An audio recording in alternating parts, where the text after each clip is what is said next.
So our podcast is all about your guys' journey in the music industry and how you got to where you are today. Awesome. All right.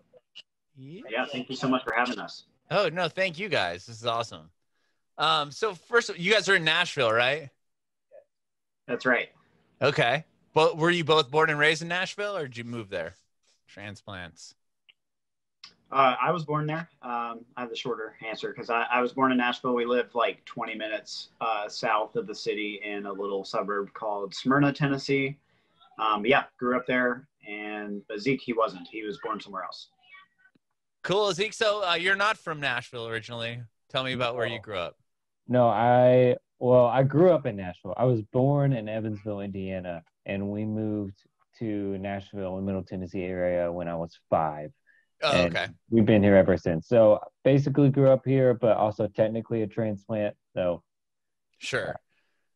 How did you get into music, Ernie? Well, I kind of got into music in, I would say 6th grade, summer, 7th grade.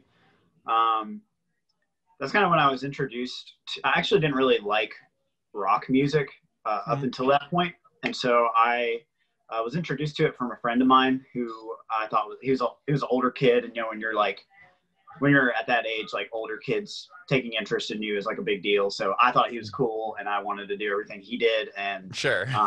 He showed me a lot of bands, like Under Oath and Me Without You at the time. And, yeah, it was just like into the heavier stuff. And I honestly didn't really care for it all that much at first, but because I respected him so much, I like persevered through that. And grew to like some of those bands. And I started to eventually be like really into wanting to play guitar. So I took a couple lessons, but I also played school basketball. And, you know, school ball or really any school sport, like you have practice every day. Yeah, it's pretty. Yeah, there's a lot.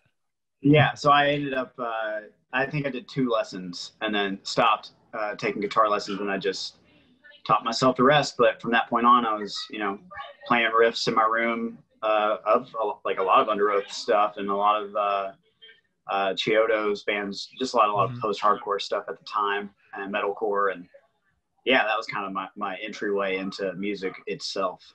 Okay. Zeke, what about you? How'd you get into music?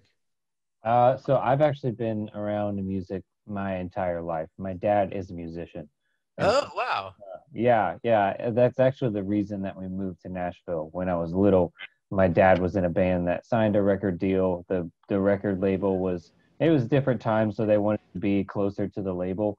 And so they moved to where the record label was based, which was Nashville, Tennessee. And so we've been here ever since. And my dad is no longer in that project. He does, you know, other things, but he has always been a musician. And so just growing up around it, I was always intrigued by it, but kind of like Ernie, like it never really piqued my interest. I never got super invested until about middle school. And also the same as Ernie, my whole life was basketball before then. That's what I wanted to do. I wanted to be in the NBA, but we both came to the conclusion that wasn't super realistic when everyone else kept growing and we didn't. And so we got into music, but yeah, it was kind of similar for me, except it all started with a talent show.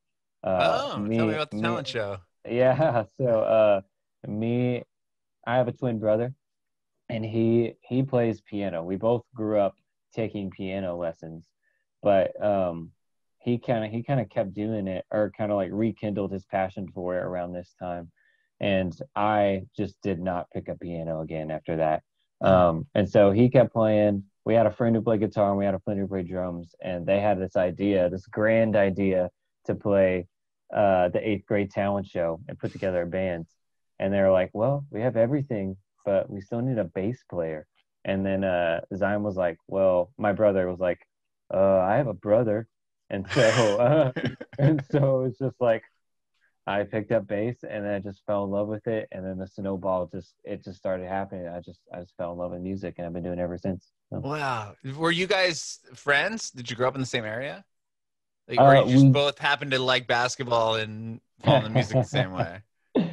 We actually didn't know each other then, but in high school we started going to the same church, Okay. and that's how we know each other. Yeah.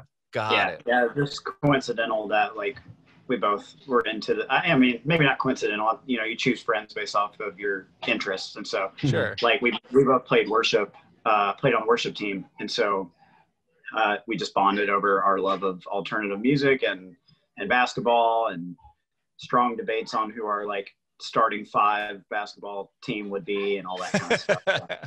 Right on. That's cool. Very cool. So Zeke, you said your dad was a musician or is a musician. Did you go like roadie for him ever? Did you get to go to his shows and everything? Oh yeah, yeah. I mean, I probably wasn't a roadie, but I mean, there's definitely times I've done stuff like that for You know sure. what I mean? But Like carry yeah. some symbol or something. Oh yeah, yeah, yeah.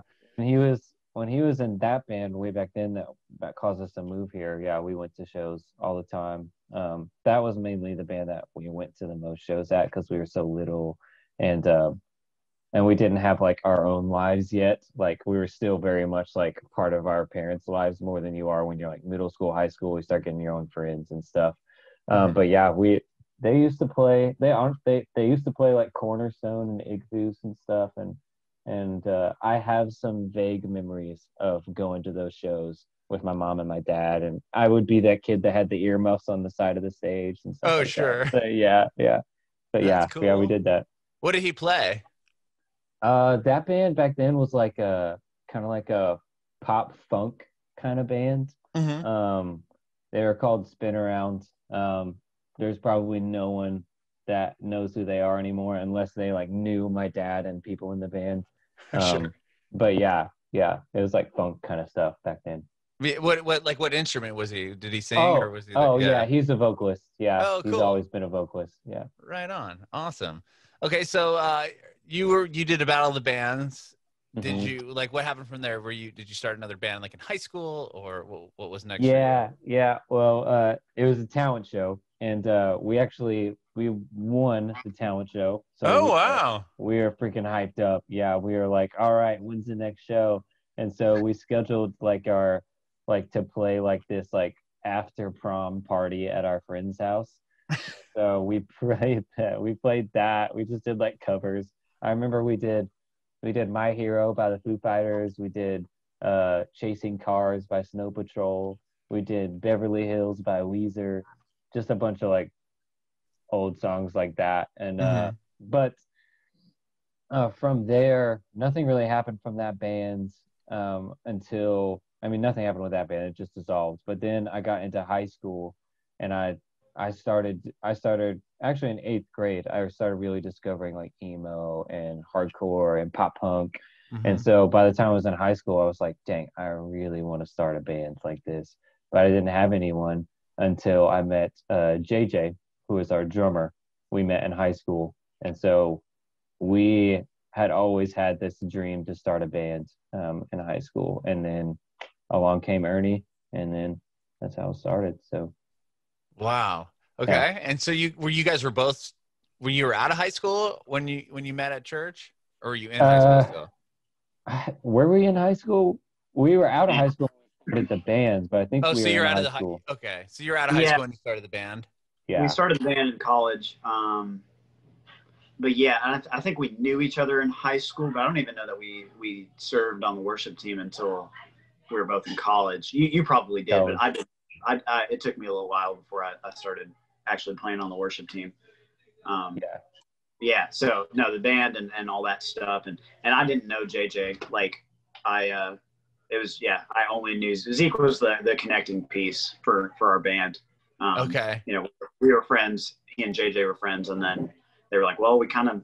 I think they, from what I remember of the story, JJ and Zeke were just kind of like writing music in JJ's basement, Hmm. and we Zeke and I were writing stuff separately, and we started like a joke band because there was this venue in Smyrna. It was like a house venue, and it was like the crustiest, like the dingiest basement possible.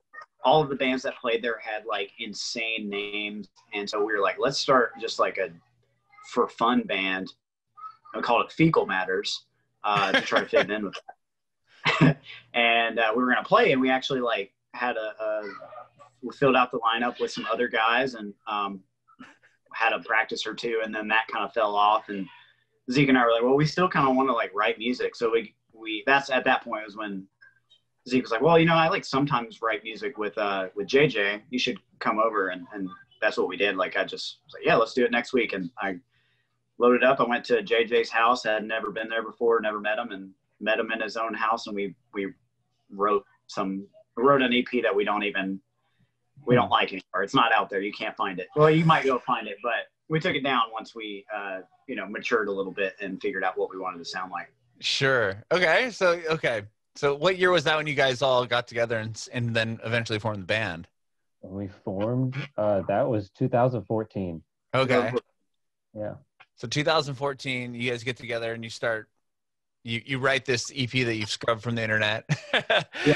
What did you guys play locally? Tell me about like touring for the first time.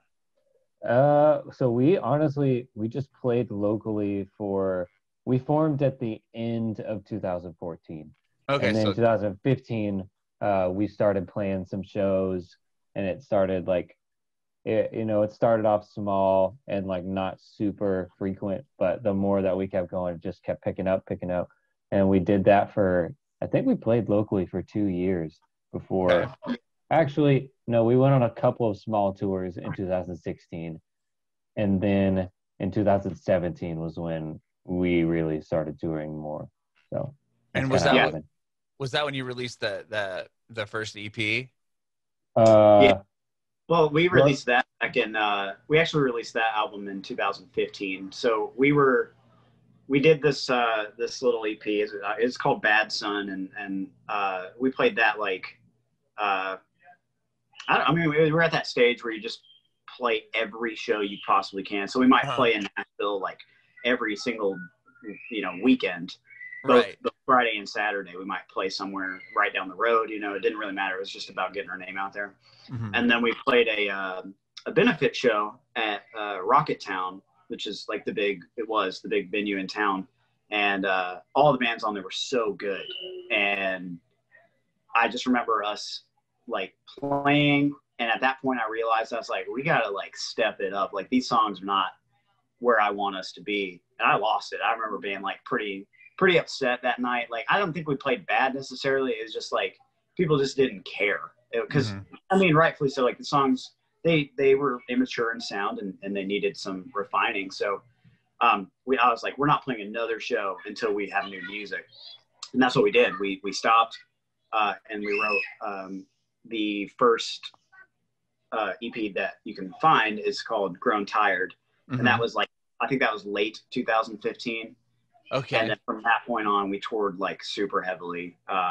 We had 1 year where we were like nonstop in and off the road, on and off the road, playing festivals, all that kind of stuff. And then we finally slowed down to write what we just put out recently. So sure. Okay. Wow. Okay. So when you said everything started picking up, you put out Grown Tired. Was that independently put out?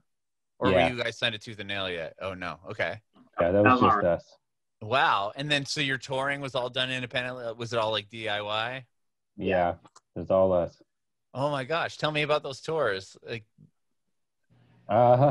well, they had some really great moments and some really, really low moments as well. There was a lot of really cool shows, a lot of really bad shows. It was a lot of work on our end to do the booking and get a van, and a lot of money that we had to put into like getting to each. It was a big investment to start doing that, but it was something that we wanted to do and that we loved, even in the bad and good times. Yeah, I don't know. There's a lot I could say about it. Yeah, I think for sure, like we did it ourselves. I don't know. It kind of had a snowball effect to it, where we started it, and it was hard getting people to even like respond to emails because they never heard of us.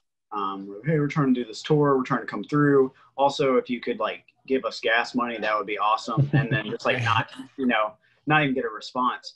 But Zeke mentioned that there were some very low moments doing that, and we actually played one show in Evansville that had nobody there except for Zeke's uncle and the sound guy. Even the band that played before us left, and they were the ones that brought everybody, so they all left.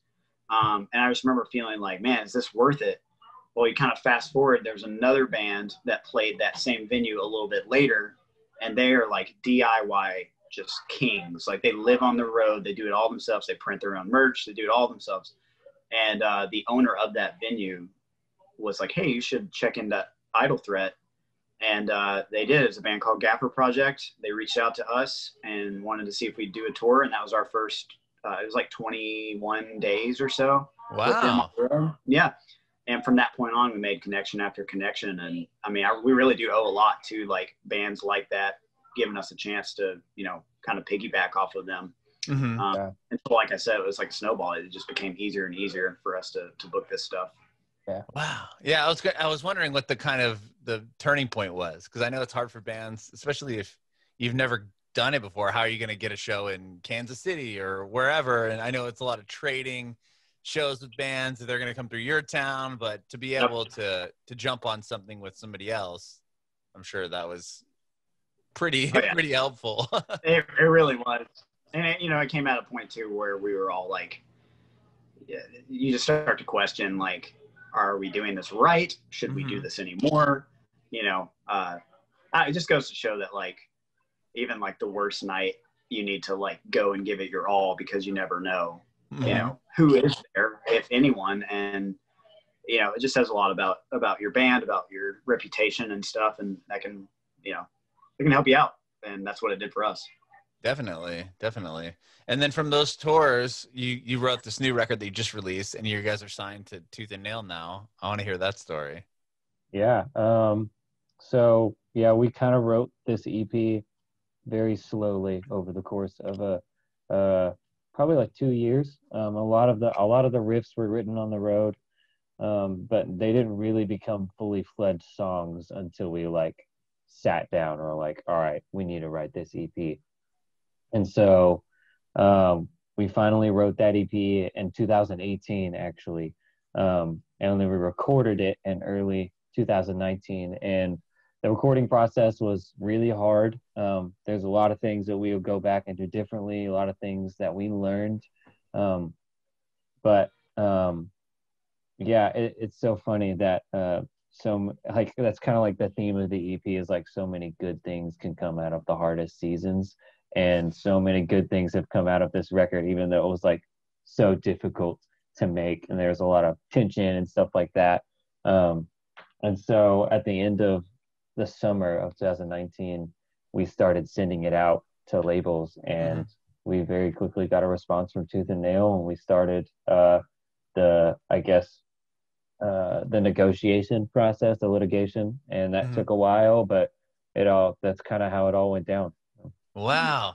Yeah, it was really cool. Really cool. Was Tooth and Nail the first? Were they the only label you were really talking to, or did you have other ones and you decided on them? We like barely talked to one label before them, and it became really clear that wasn't going to work out, either that like they weren't interested or something. And so at that point, we decided to just take a shot in the dark and just send it. And then, Tooth and Nail was the first and only response. Wow, that's pretty awesome though, to be signed to Tooth and Nail. I mean, they've got so many amazing artists, and they've had so many amazing artists over the course of the years. It's certainly the emo hardcore scene. Yeah, exactly. That's awesome. So the record's out, but that was already written and recorded prior to getting signed. Yes. Yeah. Wow. And then what you just released it. Was that kind of weird to do during like a pandemic? It's just funny, like a lot of like the patience that we had to have with the record without the pandemic. Like, we were just so happy to finally have it done. Like, like you said, it was done in 2000. It was it was ready in March of 2019, and we sat on this bad boy until a month ago. And wow. well, the whole record, I guess, came out recently, but the first single and the announcement that, hey, we've signed it tooth and nail came out about a month ago. And I don't think any of us really cared too much that it came out during the pandemic. I mean, we missed playing shows for sure. Right. Like I missed that aspect of it. I know that had this been normal circumstances, a tour would have happened, a release show would have happened, and those things will still happen.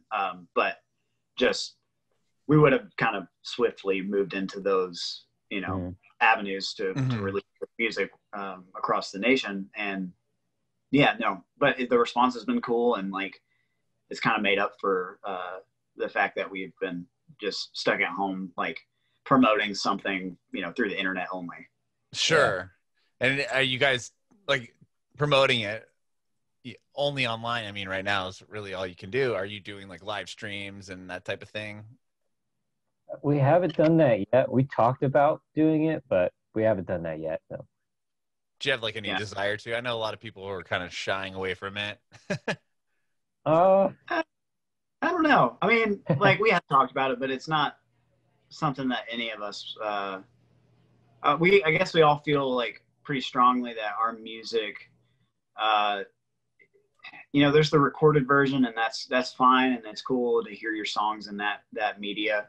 But like our music, from what we've been told and the way we experience it, has just always been a very communal thing, right there, crowd and band. And yeah, I don't know. I don't know that I'm really all that interested in doing the live stream. Maybe like a small little set of some sort, but not anything that would be sufficient for what, to take the place of like an actual release tour or show. Yeah. I mean, and you guys have like a music festival you guys put on, right? Every year? Tell me about that. And that this year, are you going to be able to like virtually do it, or like did it just get canceled? Like, tell me about what's going on with it. That fest is called Threat Fest, and it was, it would have been, I think, last weekend, if all things were going the way that they're supposed to. Usually the last weekend of August. It's a 2-night DIY thing, where we are, the highlight is on Nashville locals, but we do bring in some touring acts. We try to snag, some headliner to cap off each night, but it's usually just made up of Nashville locals that are both in like the alternative rock side and then the more heavy aggressive stuff too, and combine those together over the 2 nights. But no, we're not doing the physical fest in person this year, but we do have some plans to still use that platform as a way to help our community, because a big part of Threat Fest grew into becoming something that is a very communal thing. Like we try to make that every aspect of our band, but like it didn't necessarily start out this way, but Threat Fest became something that we felt like, the music industry can kind of be like dog eat dog and very cutthroat. And so we want to combat that with a fest that is very uplifting, very encouraging to our fellow artists, and celebrate the things that we're doing, whether it was, 3 years ago or you're still doing it right now. And so, yeah, we still want to highlight that aspect. And so we're going to, basically we're doing our best to create like a bundle package that kind of goes up in price. We've always tried to keep Threat Fest affordable at like $10 for 1 day and $15 for a 2-day pass. Yeah, and that's hopefully good. I'd love for that to always be the case. So basically, like we have different price points, and each thing has a different thing in it, but each bundle, and then we'll just take all that money and donate it somewhere that we feel is good for the Nashville community. We're still talking through that. Do you guys do it at like multiple venues in Nashville? How does it work? Or is it like in a field and you have multiple stages set up? No, we do it in downtown Smyrna, and there's a business called Carpe Artista that actually I'll let Ernie talk about that. He so actually works for them. So. When I'm at home, I actually run a coffee shop called Carpe Cafe. It's part of a bigger nonprofit called Carpe Artista. And basically what we do is we believe in the fact that art can influence culture. And so in a positive way. So we have a network of instructors that teach all types of art, whether it's visual or, dramatic or music or whatever. And we teach it to whoever wants to learn. A lot of times it's kids. And we have programs and camps and things like that. But anyways, we have a building that we own that is being renovated for that purpose. But right now we just use it, for event rental space. And so they have always been, we've done Threat Fest for like 5 years. So wow. They've been super gracious and allowed us to use their space. It's just a big 2-story building. But we set up 3 stages, one in the main room. Well, the 2 in the main room now, one like big stage and then one like little side stage. And then there's an outdoor stage that's in their like back lot. And it's just sort of a no overlap of any music. Like you go from one band to one band and it's on a strict 20-minute schedule. And that's cool. That's really cool. That must have been a lot of work to kind of put it all together the first time.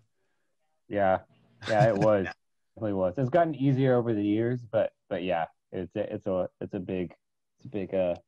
lot.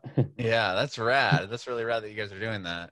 Well, thank you so much for chatting with me today. I really appreciate your time. Yeah, thank you, Adam. We're super grateful. Thank you. Yeah. What do you guys have? What have you been doing since the lockdown? Have you been writing music at all, or just kind of hanging, family stuff? We have been writing. We actually have plans to hopefully have another record out next year. So wow. we're trying to hit it hard writing. But yeah, other than that, we've kind of been chilling with our families and friends, working our jobs and stuff like that, trying to gear up for the release, which is now happening. But yeah, just kind of going about our lives. Nice. Very cool. I have one more question for you guys. I want to see if I can get an answer from each of you. If you have any advice for aspiring artists. Oh, man. Well, I'll go first because I know mine. Go ahead.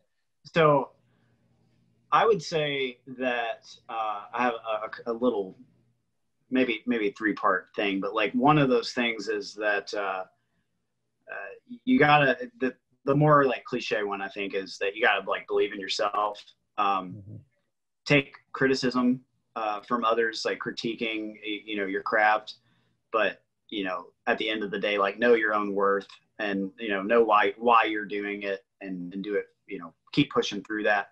The second part to that would be to work really hard and not like expect anything to be given to you. I think a lot of times bands, feel disrespected when certain things don't fall their way. I mean, we've felt that way before, but like you just got to keep your head down and keep working. And the last piece of it would be to just like keep going, and you will. I believe that you will see a reward from that. If you persevere through all that and then you work hard. So that'd be my 3-point essay. I like it.